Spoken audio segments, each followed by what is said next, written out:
بنی اسرائیل میں ایک خاتون تھی، اس کا بڑا گھرانہ تھا، اس کا باپ جو تھا وہ بڑا کنجوس اور بخیل آدمی، بڑے پیسے والا۔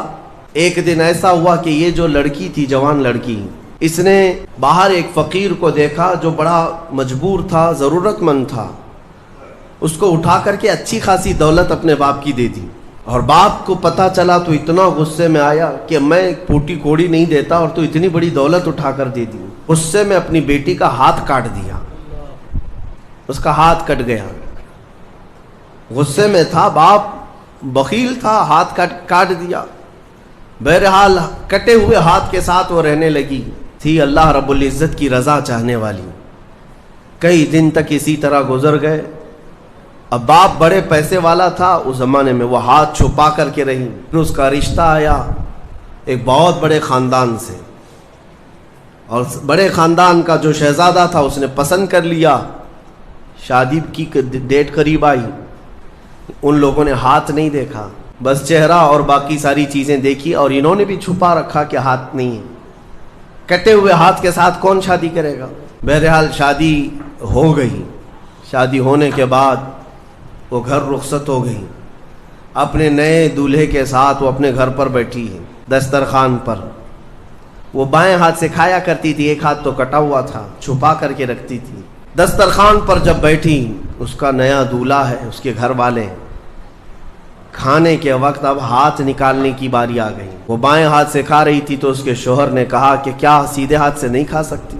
سیدھے ہاتھ سے کیوں نہیں کھا سکتی؟ اب اس کے رشتے کے ٹوٹنے کا وقت آ گیا تھا۔ اگر پتہ چلے تو دھوکہ کیا ہے، کٹے ہوئے ہاتھ کے ساتھ ہمارے ساتھ نکاح ہوا ہے۔ اس کے آنکھوں میں آنسو آئے، وہ ہاتھ اپنے کپڑے کے اندر ہی چھپائی رہی۔ اچانک اسے غیب سے ایک آواز آئی، اے میری بندی ہاتھ نکال۔ اس نے اپنے دوپٹے کے اندر سے ہاتھ نکالا تو سیدھا ہاتھ پورا صحیح سلامت تھا۔ پھر وہ زمانہ موسیٰ علیہ السلام کا تھا، ان کی بارگاہ میں حاضری دے کر اس نے اپنا یہ واقعہ سنایا۔ سیدنا موسیٰ کلیم اللہ فرمانے لگے، مولا نے مجھے یہ وحی دے کر بھیجا اور ارشاد فرمایا کہ اے موسیٰ، ہم اس ہاتھ کو شرمندہ نہیں ہونے دینا چاہتے جو ہاتھ میری بارگاہ میں اخلاص سے اٹھاؤ۔ میرے عزیزو، یہ اخلاص کی دولت ہے۔ جو خالصتاً اللہ کے لیے کچھ کیا ہو، مولا اسے کبھی ذلیل نہیں ہونے دے گا، اسے بے عزت نہیں ہونے دے گا۔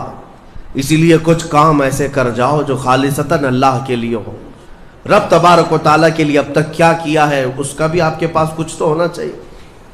اگر اپنی زندگی میں آپ احتساب کریں، اپنا ہی محاسبہ کریں کہ میں جوانی سے لے کر اب تک جتنے کام کیا ہوں، کوئی کام ایسا ہے جو خالص اللہ کے لیے کیا ہو؟